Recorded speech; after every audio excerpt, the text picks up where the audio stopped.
Hello students, again welcome all of you in my YouTube channel. आज अपने जो chapter number 5 है विद्युत धारा, लेसन नंबर 5 विद्युत धारा, इसका सेकंड पार्ट करने जा रहे हैं। और अपना जो टॉपिक है उसका नाम है धात्विक चालकों में विद्युत आवेश का प्रवाह। इसका मतलब जितने कंडक्टर्स हैं उनमें करंट का फ्लो कैसे होता है वो अपने देखने जा रहे हैं। ठीक है, जितने भी कंडक्टर हैं उनमें करंट फ्लो कैसे होगी इसको देखेंगे। स्टूडेंट्स एक चीज़ ध्यान रखें आप कि ये वीडियो देखने के साथ साथ आप पिछले जो चैप्टर्स हैं उनकी वीडियो ज़रूर देखें, क्योंकि ये चीज़ें एक दूसरे से कनेक्ट है। आप प्ले लिस्ट में जाओगे, मेरे यूट्यूब चैनल में जाने के बाद अगर प्ले लिस्ट में जाओगे तो वहाँ चैप्टर वाइज चैप्टर 1, 2, 3, 4 सबकी वीडियो अलग अलग दे रखी है, तो बड़ा सुविधाजनक है आपके लिए देखना। तो ज़रूर देखिए पीछे की जो वीडियो आपने अगर नहीं देखी है तो। इस चैप्टर में अपने जो अब शुरू करने जा रहे हैं, जैसे मैंने बताया धात्विक चालक है उनकी बात करते हैं कि जो कंडक्टर है, चालक है, उसकी क्या खास बात होती है कि जैसे ये कहें कि नाभिक के बाहर जो इलेक्ट्रॉन चक्कर लगाते हैं, अपने जानते हैं परमाणु की संरचना में। लेकिन जब धातुओं की बात करते हैं, अपने प्योर कंडक्टर की बात करते हैं, तो इनमें जो इलेक्ट्रॉन होता है वो नाभिक के आकर्षण बल से बहुत अधिक, ये कह सकते हो स्ट्रॉन्ग नहीं होता, या यूँ कह सकते हो कि बहुत वीक होता है। नाभिक में और जो इलेक्ट्रॉन है उनके बीच जो बल होता है, लगने वाला बल है, वो बहुत ही क्षीण होता है, कमज़ोर होता है। इस कारण ये इलेक्ट्रॉन पूरे परमाणु में, ये कह सकते हो आपकी मूव करते हैं, स्वतंत्र रूप से गति करते हैं। इसी को अपने कहते हैं मुक्त इलेक्ट्रॉन। ये जो इलेक्ट्रॉन गति करते हैं रैंडमली, जिसको यादृच्छिक गति कहते हैं, इन्हीं इलेक्ट्रॉन्स को अपने कहते हैं कि ये एक तरह से फ्री इलेक्ट्रॉन्स हैं, मुक्त इलेक्ट्रॉन्स हैं। और मुक्त इलेक्ट्रॉन्स की संख्या बहुत अधिक होती है। किसी भी कंडक्टर की बात करें, जैसे एग्जाम्पल के तौर पे देखो तांबे का इलेक्ट्रॉन घनत्व का मतलब यहाँ है एकांक आयतन में इलेक्ट्रॉन की संख्या। अगर तांबे की बात करें तो इसमें देखो आप 8.49 × 10⁻28 10⁻28 प्रति मीटर क्यूब, इतने अधिक इलेक्ट्रॉन होते हैं एकांक आयतन में पर मीटर क्यूब में। इट मीन्स फ्री इलेक्ट्रॉन्स बहुत अधिक है। साथ ही साथ ये इलेक्ट्रॉन जब मूव करते हैं, रैंडमली मूव करते हैं, यादृच्छिक गति करते हैं, तो अन्य जो कंपनशील आयन हैं, आयनों से भी कोलिजन करते हैं, टक्कर करते हैं। और अगर अशुद्धि परमाणु है इसके अंदर, अगर किसी मेटल में, तो उससे भी वो टक्कर करते हैं। इलेक्ट्रॉन की आपस में जो टक्कर है वो बहुत कम होती है, वो नेग्लिजिबल होती है। अब इलेक्ट्रॉन, जैसे मैंने बताया कि यादृच्छिक रूप से वो मोशन करता है, गति करता है, यादृच्छिक रूप से गति करता है, इसको कहते हैं अपने ऊष्मीय गति। ठीक है, इसको कहते हैं ऊष्मीय गति। और इलेक्ट्रॉनों का जो वेग होता है उसको कहते हैं अपने ऊष्मीय वेग, थर्मल वेलोसिटी। ऊष्मीय वेग का मतलब है यादृच्छिक गति के कारण जो वेग है उसको अपने ऊष्मीय वेग कहते हैं। साथ ही साथ अब दूसरी चीज़ इसमें देखते हैं कि अगर अपने इसमें इलेक्ट्रिक फील्ड अप्लाई कर दें, विद्युत क्षेत्र को अगर अप्लाई कर देते हैं तो क्या होता है। विद्युत क्षेत्र अगर अप्लाई कर दें, सपोज ये एक इलेक्ट्रॉन है, पहले विद्युत क्षेत्र का कंसेप्ट देख लें कि जैसे ये एक कोई आवेश है Q, विद्युत क्षेत्र के अंदर रख दिया जाए तो F = QE, उस पर इतना बल लगता है, F = QE। अगर ये पॉजिटिव चार्ज है तो ये विद्युत क्षेत्र की डायरेक्शन में जाएगा, और अगर नेगेटिव चार्ज है तो ये विद्युत क्षेत्र के विपरीत दिशा में जाएगा, विपरीत दिशा में मोशन करेगा। क्लियर, ये मैं पहले के चैप्टर में बता चुका हूँ, इसीलिए आपको मैं बार बार कह रहा हूँ कि पुरानी जो पहले की वीडियो है, पहले जो चैप्टर की है उनकी ज़रूर देखें आप। अब यहाँ इलेक्ट्रॉन है, चार्ज है, कौन सा है, इलेक्ट्रॉन। तो विद्युत क्षेत्र के विपरीत दिशा में इस पर एक फोर्स काम करता है, विपरीत दिशा में बल काम करता है। और वो किस सपोज इलेक्ट्रिक फील्ड इस डायरेक्शन में है E, तो जो इलेक्ट्रॉन पर लगने वाला फोर्स है वो ऑपोजिट डायरेक्शन में होगा। अब कुछ चीज़ें जो मैंने बताई उनको और देखते हैं कि मुक्त पथ क्या होता है। इलेक्ट्रॉन जब रैंडमली मोशन करता है तो अन्य जो कंपनशील आयन है उनसे, अशुद्धि परमाणु है उनसे टक्कर करता है। तो इलेक्ट्रॉन सपोज यहाँ से चला, पहली टक्कर यहाँ से की, किसी एक इलेक्ट्रॉन की बात करते हैं, पहली टक्कर यहाँ हुई, फिर यहाँ टक्कर होती है, फिर यहाँ होती है, फिर यहाँ होती है। ये रैंडमली इस तरह से मोशन होती है। कब, जब इलेक्ट्रिक फील्ड अप्लाई नहीं कर रहे, उस केस की बात कर रहा हूँ मैं। तो रैंडमली जब इलेक्ट्रॉन मोशन करता है, गति करता है, तो उस केस में यहाँ देखो टक्कर हुई है और यहाँ टक्कर हुई है। दो क्रमागत टक्करों के बीच जो पथ तय करता है इलेक्ट्रॉन, उसको अपने कहते हैं मुक्त पथ, फ्री पाथ। मुक्त पथ का मतलब है उसके उस पथ पे कोई टक्कर नहीं होती। जैसे आप यहाँ से चले, मार्केट जा रहे हो और कुछ दूरी तक आपको कोई भी व्हीकल या आपके ऑब्स्टेकल नहीं मिला है, कोई भी अवरोध नहीं आया है, तो वो एक तरह से मुक्त पथ हो गया। तो इलेक्ट्रॉन का पहला मुक्त पथ ये हो गया। ठीक है, इसको लैम्डा से शो करते हैं जनरली। लैम्डा तरंगदैर्ध्य का भी सिंबल है और यहाँ मुक्त पथ का भी सिंबल यही है। तो ये मुक्त पथ हो गया, ये सेकंड मुक्त पथ हो गया, ये मुक्त पथ, इस तरह से एंड सो ऑन आप कह सकते हो। इन सभी मुक्त पथों का, मुक्त पथ किसे कहेंगे दोबारा बता दूं आपको कि दो इलेक्ट्रॉनों की दो क्रमागत, किसी भी इलेक्ट्रॉन की दो क्रमागत टक्करों के बीच का जो पाथ है, बीच का जो रास्ता है, उसको अपने कहते हैं मुक्त पथ, ठीक है। और इन सभी मुक्त पथों का जो औसत है उसको अपने कहते हैं औसत मुक्त पथ, या दूसरा कह सकते हो माध्य मुक्त पथ। उसको लैम्डा बार से दिखा देते हैं अपने, माध्य मुक्त पथ। साथ ही साथ एक यहाँ डिफाइन और कर दे, विश्रांति काल क्या होता है। जैसे मैंने बताया कि पहली टक्कर यहाँ हुई, दूसरी टक्कर यहाँ हुई, इन दो टक्करों के बीच का जो समय अंतराल है, समय अंतराल का मतलब हुआ कि यहाँ टक्कर और यहाँ टक्कर के बीच का जो समय है, जो टाइम इंटरवल है, उस समय अंतराल को अपने कहते हैं विश्रांति काल। विश्रांति काल, रिलैक्सेशन टाइम इसको कहते हैं कि इन दोनों के बीच इलेक्ट्रॉन आराम से गति कर रहा है, वहाँ पर कोई भी टक्कर नहीं हो रही, इसको अपने कहते हैं विश्रांति काल। विश्रांति काल का मतलब जैसे बताया, दो टक्कर है यहाँ से यहाँ तक के बीच का जो टाइम इंटरवल है उसको अपने कहते हैं विश्रांति काल। तो सामान्य स्थिति में जैसे मैंने बताया कि इलेक्ट्रॉन यादृच्छिक गति करते हैं, जब बाहरी विद्युत क्षेत्र अप्लाई नहीं करते तो धारा का प्रवाह नहीं होता। ये आप सोच सकते हो कि इलेक्ट्रॉन इतने सारे हैं, जैसे मैंने बताया कि तांबे में इतने इलेक्ट्रॉन हैं और वो गति कर रहे हैं, फिर भी उसमें धारा क्यों नहीं बहती। तो उसका कारण क्या है कि जितने इलेक्ट्रॉनों की गति है वो यादृच्छिक गति है। तो किसी भी क्रॉस सेक्शन से, किसी भी क्षेत्रफल से जितने इलेक्ट्रॉन इस तरफ निकलते हैं उतने ही इलेक्ट्रॉन इस तरफ निकलेंगे। तो ओवरऑल यूँ कहेंगे कि धारा जीरो होगी, उस केस में धारा कितनी होगी, जीरो होगी। अब आता है अपने पास कि अगर अपने इलेक्ट्रिक फील्ड, वापस इस पे आते हैं कि इलेक्ट्रिक फील्ड अप्लाई कर दिया, विद्युत क्षेत्र अगर आपने लगा दिया है, तो इलेक्ट्रॉनों की गति जो होगी वो विद्युत क्षेत्र के प्रभाव के कारण उनकी मोशन चेंज होगी, यादृच्छिक मोशन से कुछ चेंज होगी, और विद्युत क्षेत्र के कारण उस पर एक बल लगेगा जिससे उनमें त्वरण उत्पन्न होगा, ठीक है। तो जो औसत वेग से अब जो इलेक्ट्रॉनों का जो वेग है उसको अपने कहेंगे अपवहन वेग। नेक्स्ट जो टॉपिक अपने डिस्कस करेंगे वो अपवहन वेग ही है। अपवहन वेग या अपवाह वेग कहते हैं, इंग्लिश में इसको ड्रिफ्ट वेलोसिटी कहते हैं, उसको अपने देखेंगे और मैथमेटिकल फॉर्मूला भी इसका डिराइव करेंगे अपने। तो यहाँ अपने कह रहे हैं कि बाहरी विद्युत क्षेत्र लगा देंगे। अब ये देखिए यहाँ पर दो तरह के वेग हो गए। पहला कौन सा, उष्मीय वेग, जो मैंने बताया कि जब विद्युत क्षेत्र नहीं लगा रहे तो इलेक्ट्रॉन गति कर रहा है यादृच्छिक रूप से, उसका जो वेग होगा वो उष्मीय वेग है। अब विद्युत क्षेत्र लगा देने पर भी उसका वेग प्रभावित होगा। इन दोनों का औसत वेग है, उसी को अपने कहेंगे कौन सा, अपवहन वेग। अब अपने देखते हैं अपवहन वेग या अपवाह वेग, ड्रिफ्ट वेलोसिटी। यहाँ देखिए एक जनरल व्यू दिखाया मैंने कि जो डार्क लाइन है वो एक इलेक्ट्रॉन मूव कर रहे हैं। यहाँ पर पहली टक्कर होती है, इसको अपने ऐसे शो कर सकते हैं, पहली टक्कर, दूसरी, तीसरी। जो आयन्स हैं, जो कंपनशील आयन है, उनसे इलेक्ट्रॉन टक्कर करता है जब रैंडमली मोशन करता है। पहली डार्क लाइन शो कर रहे हैं जो विद्युत क्षेत्र को अप्लाई नहीं करते हैं, तब ये मूव करता हुआ यहाँ से इस डार्क लाइन के थ्रू ए डैश तक मूव करता है। अपनों ने ये इमेजिन किया है। अब अपने जब विद्युत क्षेत्र अप्लाई कर देते हैं, विद्युत क्षेत्र लगाने पर अपने जानते हैं कि इलेक्ट्रॉन विद्युत क्षेत्र की विपरीत दिशा में उस पर एक फोर्स लगता है जिससे इलेक्ट्रॉन थोड़ा सा विस्थापित होता है। और विद्युत क्षेत्र की दिशा अपनों ने मानी है ये वाली, राइट टू लेफ्ट, ये वाली दिशा मानी है अपनों ने, जो एरो दिखा रखा है। इसके विपरीत इलेक्ट्रॉन पर इस दिशा में फोर्स लगेगा और यहाँ ये इस पॉइंट पर रुकने की बजाय इस पॉइंट पर रुकता है। पहले जैसे अपन डार्क लाइन से देख रहे हैं ए स्टार्टिंग पॉइंट और यहाँ आता है ए डैश, यहाँ बी की बजाय इस दिशा में थोड़ा सा हल्का सा विस्थापित हो जाता है और बी डैश तक मूव करता है। अब यहाँ पर दो तरह की गति आ गई है। एक तो थी पहले जब विद्युत क्षेत्र नहीं लगाया, उसको अपनों ने कहा था यादृच्छिक गति, और उस वेग को कहते हैं अपने उष्मीय वेग। फिर अपनों ने विद्युत क्षेत्र लगा दिया है, विद्युत क्षेत्र लगाने पर इसका जो इस पर एक तरह से त्वरण उत्पन्न हो जाता है या त्वरण लगता है इस इलेक्ट्रॉन पर। तो इस केस में जो वेग होगा, जैसे दो वेग हो गए, उष्मीय वेग होगा और दूसरा विद्युत क्षेत्र लगाने पर वेग, इन दोनों का जो औसत होता है उसी को कहते हैं अपने अपवहन वेग।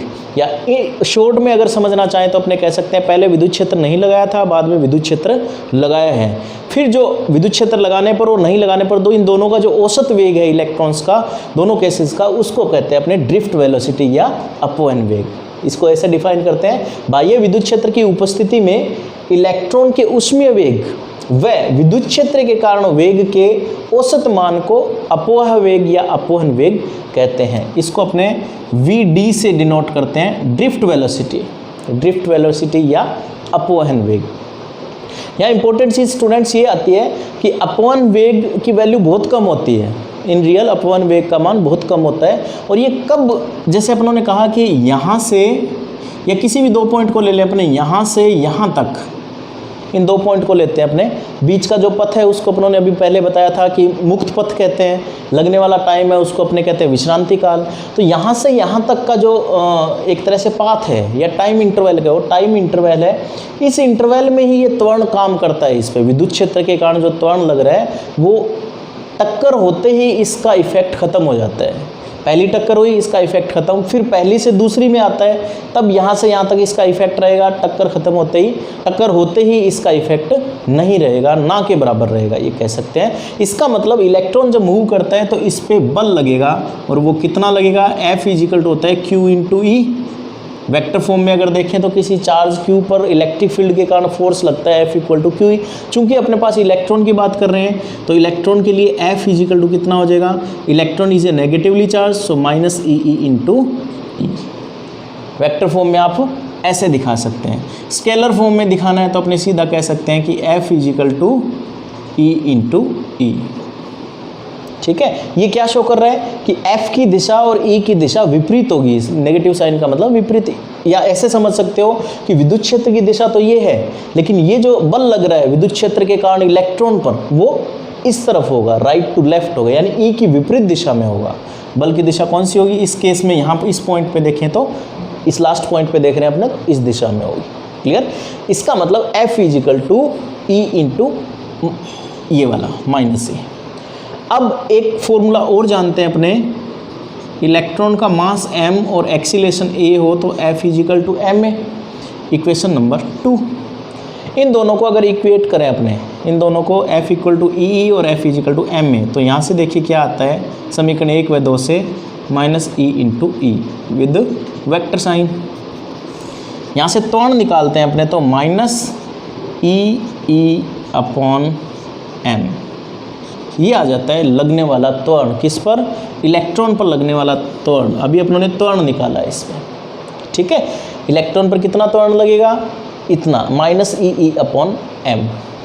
स्केलर फॉर्म में देखें तो माइनस हटा देंगे, a is equal to E upon M आ जाता है। अब आते हैं अपने नेक्स्ट देखते हैं, ये तो हो गया त्वरण। अब जब प्रारंभ में इसका वेग, एक चीज़ और देखिए, उसमें वेग है, यहाँ एक इलेक्ट्रॉन को शो कर रहे हैं, और अपने जानते हैं कि एक इलेक्ट्रॉन ही नहीं होता किसी विचालक में, बहुत से इलेक्ट्रॉन होते हैं। अभी अपनों ने तांबे का एग्जाम्पल भी दिया था, 10⁻28 की कोटि का इलेक्ट्रॉन घनत्व होता है। इसका मतलब वहाँ बहुत अधिक संख्या में इलेक्ट्रॉन होते हैं। जब अपने बहुत अधिक संख्या में इलेक्ट्रॉन और रैंडमली मोशन कर रहे हैं, रैंडमली का मतलब यादृच्छिक गति कर रहे हैं, पहले इलेक्ट्रॉन का वेग सपोज u1 है, दूसरे इलेक्ट्रॉन का वेग u2 है, और n इलेक्ट्रॉन है तो उनका अंतिम जो इलेक्ट्रॉन है उसका प्रारंभिक वेग है un। ये कब कह रहे हैं अपने, यादृच्छिक गति कर रहे हैं, यानी कि जब विद्युत क्षेत्र नहीं लगाते हैं उस केस की स्थिति है।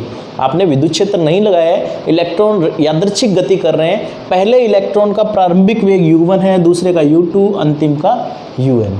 और यादृच्छिक गति में अपने जानते हैं कि कोई इलेक्ट्रॉन इस तरफ जा रहा है, कोई इस तरफ जा रहा है, कोई इस तरफ जा रहा है, परिणामी वेग कितना होगा, 0 होगा। तो इसका मतलब इसका औसत या परिणामी, औसत कह देते हैं, औसत उसमें वेग अगर निकालें, इसको अपने u बार से कह देते हैं, u बार भी दिखा देते हैं, औसत को ऐसे भी लिख देते हैं। इसका मतलब u1 plus u2 plus plus dash un upon n, ये कितना आना चाहिए, इज इक्वल टू 0। ये बात समझ आ रही है क्यों लिखा है अपनों ने 0? ये तो लिखा है सभी, देखो औसत कैसे निकालते हैं, राशियों का योग बटा राशियों की संख्या। छोटी क्लासों में मैथ्स में पढ़ा है आपने, राशियों का योग का मतलब है सभी वेगों का योग, प्रारंभिक वेग की बात कर रहे हैं अपने, और फिर राशियों की संख्या का मतलब यहाँ जितने इलेक्ट्रॉन है, नंबर ऑफ इलेक्ट्रॉन, या वेग कितने हैं, जितने इलेक्ट्रॉन, तो n ये 0 होगा। 0 क्यों हुआ, क्योंकि यादृच्छिक गति है, कोई इधर दाएं जा रहा है, कोई बाएं जा रहा है, कोई ऊपर नीचे, लेफ्ट राइट, ऐसे इस तरह से औसत वेग 0। अब आते हैं अपने, जब विद्युत क्षेत्र अप्लाई कर देते हैं तो वेग में परिवर्तन होगा, वेग में परिवर्तन होगा, और उस केस में वेग कितना हो जाएगा, विद्युत क्षेत्र लगाने पर, यानी विद्युत क्षेत्र E आरोपित कर दें तो क्या होगा, विद्युत क्षेत्र आरोपित करने पर गति की समीकरण अपने पढ़ते हैं v equal to u plus at। ये अपने जानते हैं, जहाँ v अंतिम वेग, u प्रारंभिक वेग, a त्वरण और t टाइम। यहाँ अपने इसका अगर औसत ले लिया जाए तो क्या होगा, इसका अपने ले लेते हैं एवरेज, क्योंकि सभी इलेक्ट्रॉन्स के लिए निकालते हैं।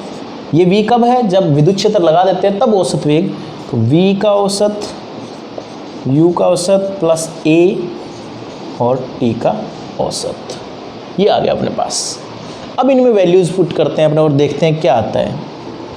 जैसे मैंने बताया परिभाषा में कि इस औसत वेग को ही क्या कहते हैं अपने, ड्रिफ्ट वेलोसिटी, अपवहन वेग, तो इसकी जगह तो लिख देते हैं अपने vd। ये कितना हो गया देखो, u का एवरेज, u के ऊपर बार भी लगा सकते हो आप, एक ही बात है। ये u एवरेज कितना है 0 प्लस a की वैल्यू यहाँ पर आ जाती है अपने पास। वेक्टर फॉर्म में अगर अपने लिखने चाहें तो उस साइन को साथ ले लेंगे, minus E upon m with vector sign into t का एवरेज। टी है क्या एक्चुअल में, जैसे अपनों ने पहली टक्कर दूसरी टक्कर बीच का जो समय अंतराल है उसको क्या कहा था अपनों ने, उसको अपनों ने कहा टाइम, एक तरह से टाइम इंटरवल है वो, समय अंतराल, और उसी को अपने कहते हैं ओवरऑल। अगर देखें उस टाइम इंटरवल का अगर माध्य ले ले तो उसको कहते हैं विश्रांति काल। उसको अपने यहाँ लिख, औसत विश्रांति काल को अपने लिख लेते हैं टो से। टो है क्या, विश्रांति काल। इसको औसत जो टाइम है, औसत टाइम इंटरवल है, उसी को अपने टो से लिख लेते हैं, टो। ठीक है, ये एक्चुअल में टाइम इंटरवल है, यही सिंबल होता है बल आघूर्ण का, लेकिन यहाँ पर टो है और उसको अपने क्या कह रहे हैं अपने, विश्रांति काल, रिलैक्सेशन टाइम। तो यहाँ आ गया vd इज इक्वल टू, इसको लिख सकते हैं अपने vd is equal to minus E tau upon M into ई।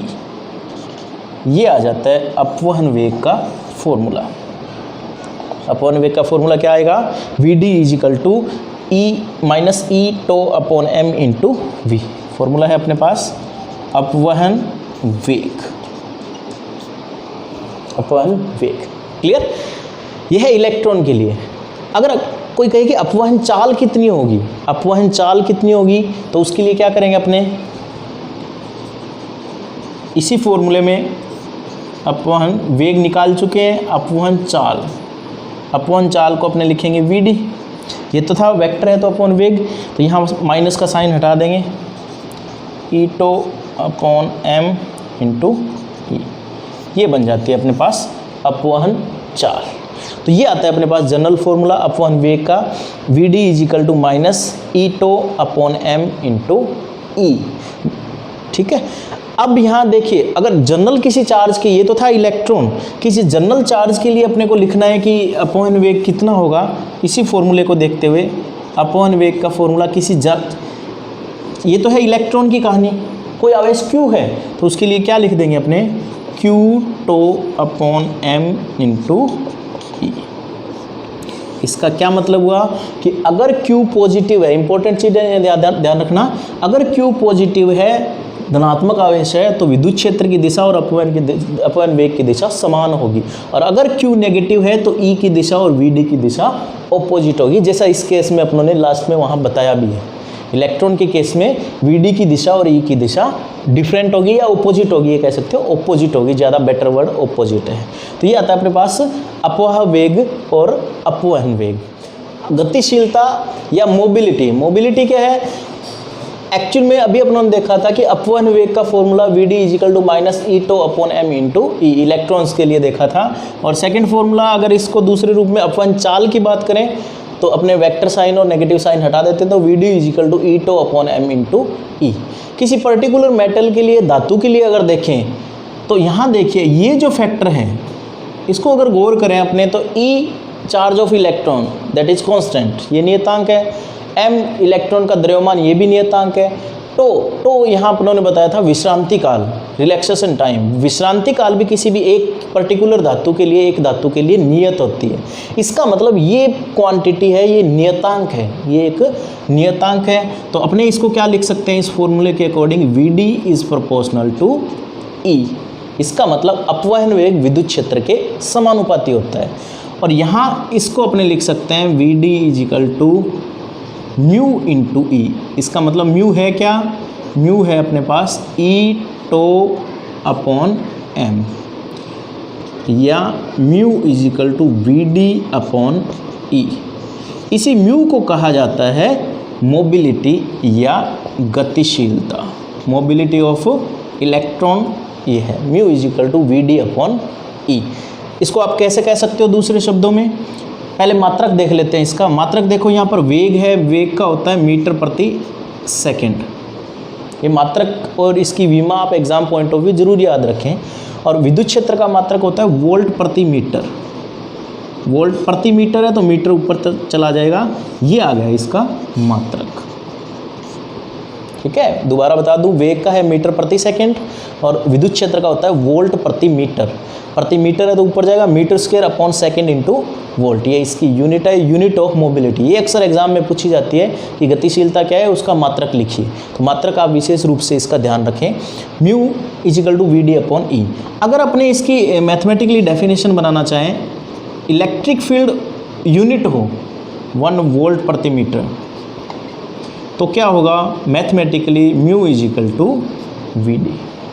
कि एकांक विद्युत क्षेत्र अगर कहीं अप्लाई हो रहा हो, एकांक विद्युत क्षेत्र के लिए अपवहन वेग गतिशीलता के बराबर होता है। ये ध्यान रखना, मैथमेटिकली बराबर होता है। वैसे आप तुलना नहीं कर सकते कि ये तो वेग है और ये गतिशीलता है, मैथमेटिकल वैल्यू दोनों की सेम होगी। ठीक है, तो एकांक विद्युत क्षेत्र के लिए अपवहन वेग का मान गतिशीलता के बराबर होता है। तो ये इसका आता है, छोटी सी डेफिनेशन है, इंपॉर्टेंट डेफिनेशन है एग्जाम पॉइंट ऑफ व्यू से। बोर्ड एग्जाम में बहुत बार पूछी जाती है स्टूडेंट्स, तो विशेष रूप से ध्यान रखें। और इसका फॉर्मूला क्या है अपने पास गतिशीलता का, ये वाला E/m।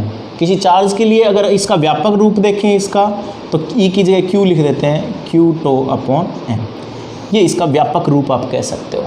ठीक है, अब यहाँ एक चीज़ और आती है कि दो मेटल है अलग अलग और समान विद्युत क्षेत्र है। अगर E समान हो, इसको आगे बढ़ाते हैं थोड़ा सा, ज़्यादातर एग्जाम में यहीं तक आता है। अब इससे थोड़ा सा आगे लेके चलते हैं कि दो मेटल के लिए विद्युत क्षेत्र का मान अगर समान है तो गतिशीलता कितनी हो जाएगी, μ1/μ2 इज इक्वल टू, ये तो समान है, अगर आप रेशो भी निकाले तो कैंसिल हो जाएगा। यहाँ क्या हो जाएगा Vd1/Vd2। इससे क्या रिजल्ट निकलता है अपने पास, यहाँ देखो μ1 है तो यहाँ Vd1 और μ2 है तो Vd2। इसका मतलब जिसका अपवहन वेग ज़्यादा होगा उसकी गतिशीलता भी ज़्यादा होगी। ठीक है, या वाइस वर्सा भी है, गतिशीलता ज़्यादा है तो अपवहन वेग भी ज़्यादा होगा। तो स्टूडेंट आज जो अपना टॉपिक है वो बहुत ही इंपॉर्टेंट है और आप जितनी भी वीडियो है उनको पूरा देखा करें। ऐसा नहीं कि शुरू की वीडियो कुछ पार्ट देखें, आप वीडियो को पूरा देखें। इस वीडियो को लाइक करें, शेयर करें और चैनल को सब्सक्राइब ज़रूर करें। Thank you.